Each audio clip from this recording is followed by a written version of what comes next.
Hey, everybody, got a great question from a subscriber, and that is to me being challenged, and that is, how can I take a normal color image and create the illusion that it's a long exposure, fine art, black and white image? How would I approach that? So, meaning something like this right here, and I want to end up with this right here. Are we ready for this? Let's do it.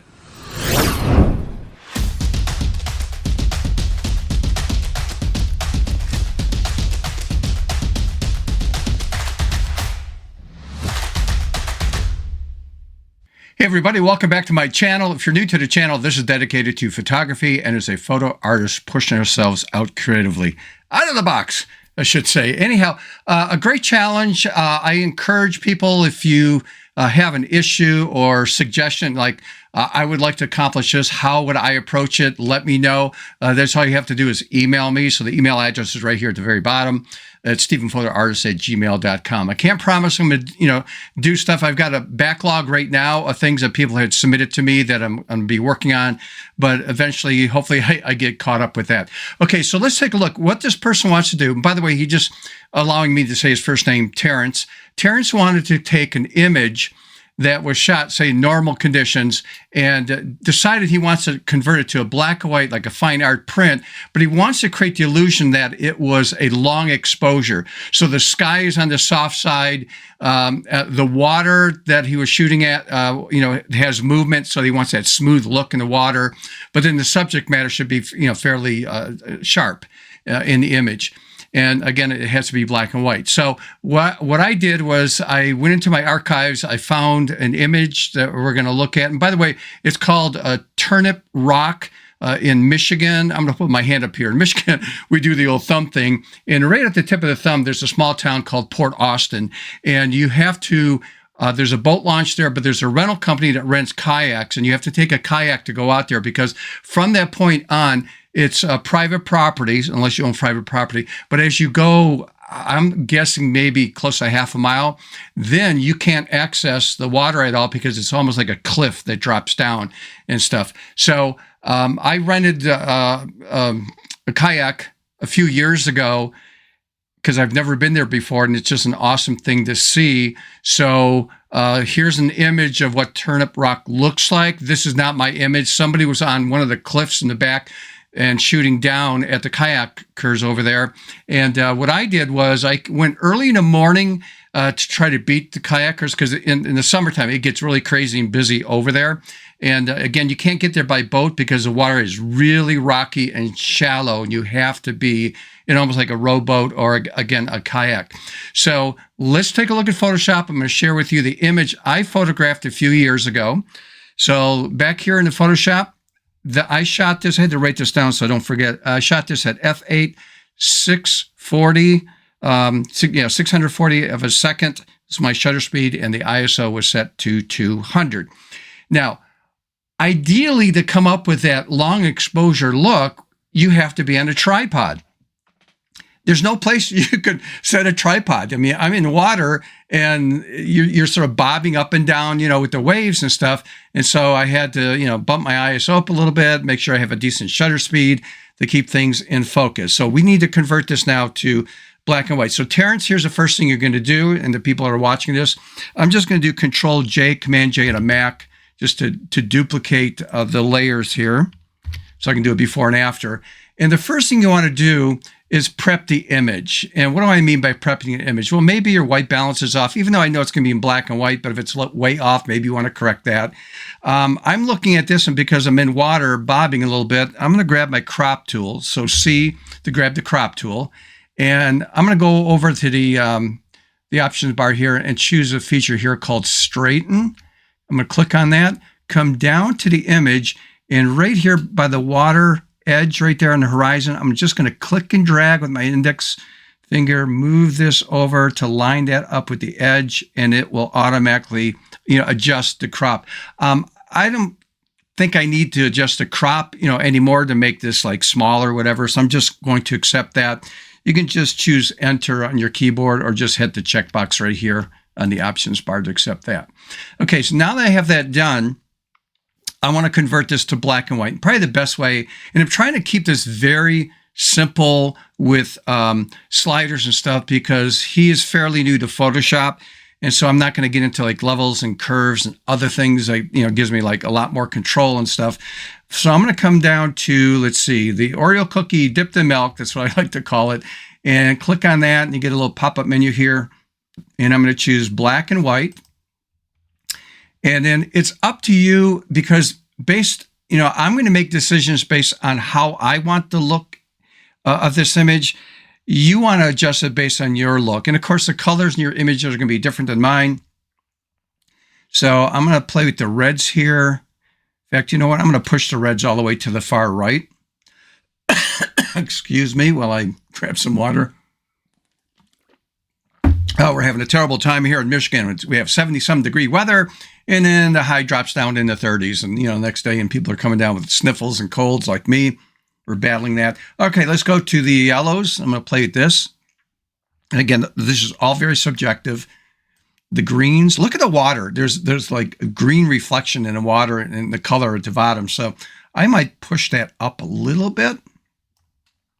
All right, cyans, that's going to be in the sky. So I'm going to adjust that right there. In the blues, okay, this is all, your look and feel. And magenta, well, I don't think I have anything there. Okay, so I'm going to leave that alone. Wow, excuse me. Okay, next thing. Again, this is optional based on your image. I'm going to go back to the Oreo cookie dipped in milk, and I want to keep this simple on that. I'm going to grab the feature called Clarity and Dehaze. Now, I'm not going to use dehaze. You'll see if I move this to the right or left. And again, very subjective, but I'm going to leave it alone. I think what I'm going to do, usually on long exposures, a lot of times even on an image like this, it tends to be a little bit softer. And I don't want to do that. I mean, you can. I'm not saying you shouldn't do that because, again, it's your look, it's your image. But I think for me, I'm going to pull clarity down just a little bit like that. So I don't know if that's going to show up on my before and after, but it just makes it a bit softer, a tiny bit. Then I might go over here to, again, I want to keep this simple, brightness and contrast. I might want to brighten up the image a bit. Again, very subjective based on your image. Maybe pull the contrast down a little bit because going up now, I'm going to pull it down just a little bit. So there's my before and after right there. And maybe the brightness is too much. I'm going to pull that back a little bit. You can always adjust this toward the end, your brightness and contrast and stuff to finish that off. Okay, so this would be called, prepping my image to get my base starting point. And now what I'm going to do is I'm going to do Shift-Control-Alt-E. That creates a visible stamp layer. It'd be Shift-Command-Option-E on a Mac. And since that is black and white, and I want to soften up and put a blur in the water because that creates the illusion of a long exposure. So I'm going to right mouse click here, and in the little pop-up menu or pop-down menu, I'm going to choose Convert to a Smart Object layer right there. So in case I change my mind on something, which means this, I'm going to go to Filter drop-down menu, and I'm going to come down to the Blur category, and I'm going to choose a Motion Blur. And I want to make sure that the angle is set to 0. That makes it horizontal. So if I move this way to the right, you can see it's blurring from left to right there. Obviously, I don't want it that much. So I'm looking at the water. I could care less about everything else. The sky, the rock there, the trees. I don't care about that. I'm looking at the water. How far do I want to go with this? So I might want to go that right there. So there's a before and after. And then when I click on OK to accept that, it adds a mask right here. And what I'm going to do is invert the mask. So I'm selecting the mask here. Control-I inverts that. So now I'm blocking everything. So remember the rule of a mask. White reveals, black conceals. So again, the white would reveal that blur I did. The black is concealing it. Now I'm going to grab my paintbrush. So B for brush. Let's make this a little bit bigger. And I'm going to tap on 5 to make my opacity up here 50%. And it's a soft edge brush. So what I want to do is come over here to the far right, click and drag. Oh, I got to be painting in white. So X on my keyboard. So my chip color here on the left side changes to white. And I'm going to go here on the right side, click and drag across without letting the go of the mouse, dip down below the rock formation there and across right there. Now I'm going to let go and go back, but I'm going to drop my mouse down a little bit lower and swipe across again. And then again. So basically what I'm doing is it's a sort of a gradient look. Let me go over here so you can see the mask right there. Okay, so this is, if I hide the mask by just holding Shift, click once on the mask, look at the water before and after right there. Or if I turn off the image right there, you can see the difference in the water. And now it's up to you. You know, oh, I want it blurred more or whatever. So right here, motion blur, I could double click on that and make an adjustment. So I can, push it up. So maybe I want it to be higher. So I'll just do that for demo purposes right there. So, again, none of this is right or wrong. It's very subjective when we do this. Okay, so now that I have that, now I want to work on the sky. And to do the sky here again, because this image is blurred, I'm going to go to the very top layer, Shift Control Alt E to make a visible stamp layer. And I would like to make a selection of the rock with the trees. And this is going to be a challenge on this one. So I'm going to go to the contextual taskbar. And again, it's under Window drop-down menu. If yours is not activated, there's contextual taskbar at the very bottom here. What I've done in advance with mine is I pinned it to the very top. I've talked about how to do that many videos ago. And I'm just going to choose Select Subject, and let's see what happens. I'm just curious. I think on black and white like this, it may not do that great of a job. No. See over here, do I want that or not? Maybe I do. Yeah, you know what? I like that. Okay, so that worked. If it didn't work, I'm just going to, let me deselect that. I'm living on the edge here. Let me go to the color one and just see what it does on the color version. So select subject. Let's see what happens. Because sometimes if it didn't work on the black and white, okay, so this one's tighter. It seems like, okay, that's the subject matter right there. So I'm going to delete that. I'll go back to the black and white one and choose subject. Select subject, see if it picks up those rocks again. It may not. Okay, it does. So that's great. So now what I want to do is I'm going to add a mask right here, but I think I should have, well, let me do this. I'm going to deselect, shooting from the hip here. I need to make that a smart object layer first. So convert to smart object. I want to do that first because we're going to work on this sky. And again, let's do select subject. Now watch, because it's a smart object layer, it's not going to do the, okay, yay, it worked. Okay, good. So in case it didn't, I would go back to the color version or something like that. Okay, now, because I have that done, I'm going to add a mask there based on that selection. So now everything is, back to normal right there. I've selected, remember the rule, white reveals, black conceals. So on the image here, because it's a smart object layer, I don't want to do this, destructive.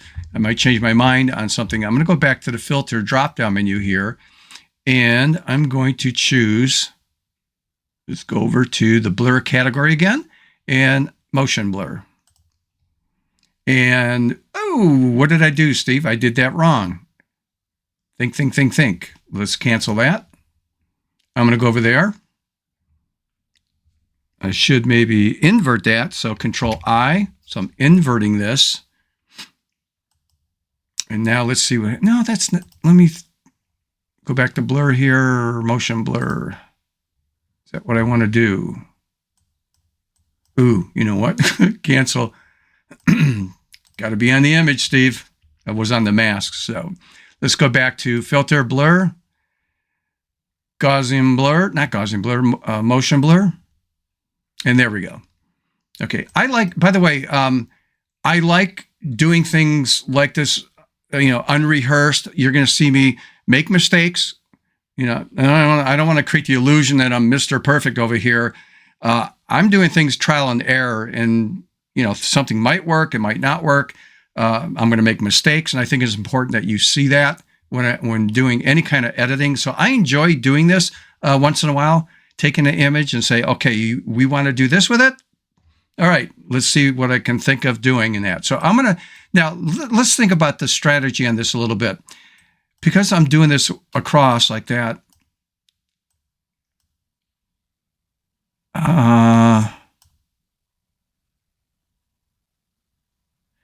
the sky, because if you did a long exposure, now how long is that exposure? 30 seconds, whatever. The sky's not going to be moving as much as the water would be. So the point is, I don't want to blur, the sky as much as the water at the very bottom. I mean, that's up to you. But in reality, if this was set on a tripod and it was a long exposure, then the water would be smoother, but the sky movement wouldn't, move as much as water.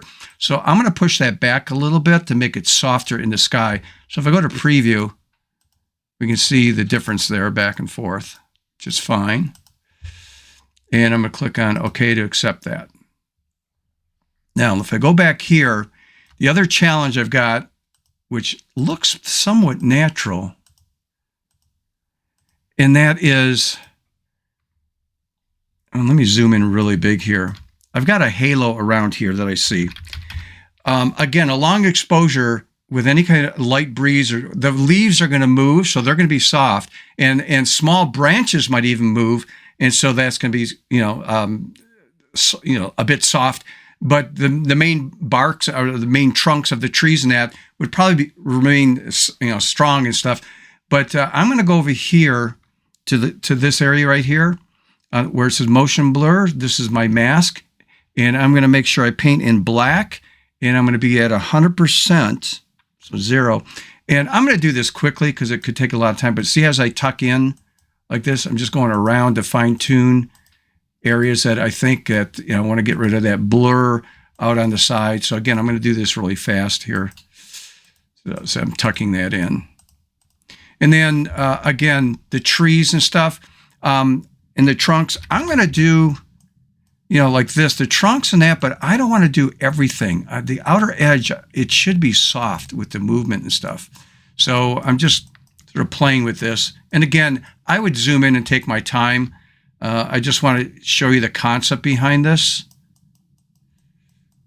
Okay, so again, a lot of this stuff would not move, like the trunks and stuff, but other areas like the leaves and the smaller branches, the lighter branches, there would be some movement and there would be some softness to that if it's a long exposure again.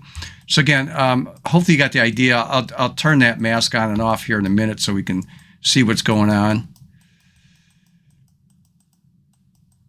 Okay, so let me turn the mask on. So I click on the mask. I just hold the shift key down, click with my index finger on the mouse. So hopefully something is showing up. You can see when I turn it off versus on. So there are some areas that are sharper than others. So I would zoom in, Terrence, just to make sure. I don't know if you're dealing with trees with your image and stuff like that, so you may not have to worry about that. Maybe it's just rock formations with water going through it. And there's no shrubbery or something like that that would be affected by the wind, so you wouldn't have to worry about all this stuff. But anyhow, this is what I'm getting right now. And again, you could fine tune the blurriness based on I can go back to motion blur here for the water if I want to blur that more. But anyhow, it gives me that look right there. And then I want to do it now. The rest is just, it's up to you. Fine tuning it. I'm going to do Shift Control Alt E. That's another visible stamp layer at the top of my stack. That's Shift Command Option E on a Mac. I've done this numerous times on past videos, talked about that, called the visible stamp layer. So it consolidates everything into one layer. Then maybe, again, do what you want to do. I'm going to just choose multiply because you see me use that a lot. I'm going to add a mask to this. I'm going to take my brush. It's 100%. I need to paint in black, so I'm going to make sure I'm black, which I am. And what I'm going to do is just come in this area like this, and I want to bring in and just paint in the areas that I just want to pull in, and maybe across there like that.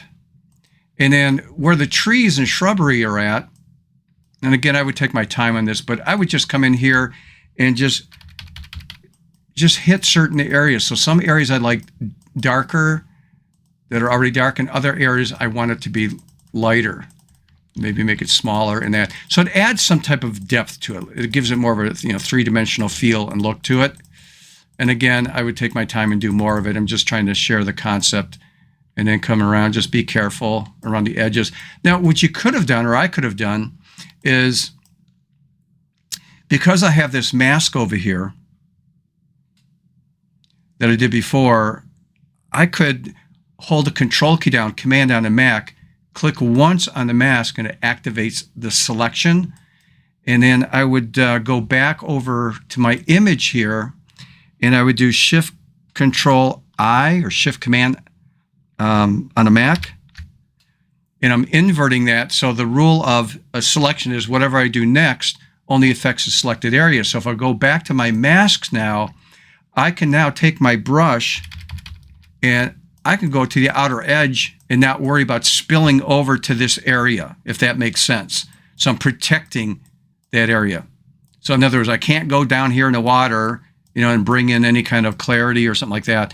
So it just helps me to have better control if I need to do that around the edges and stuff. So hopefully that makes sense. Okay, so let me go back here. Let me get rid of the selection, Control D or Command D, like in David on a Mac. And on this mask here, if I turn that mask on and off, you can see what's happening there. And again, I'm using the multiply blending mode. Again, personal preference, I might pull back on this. So maybe it's not as much. So there we go. So this is like the before and after on that with the multiply blending mode. So again, the end is just fine tuning it. If you want to brighten this up again, that's up to you.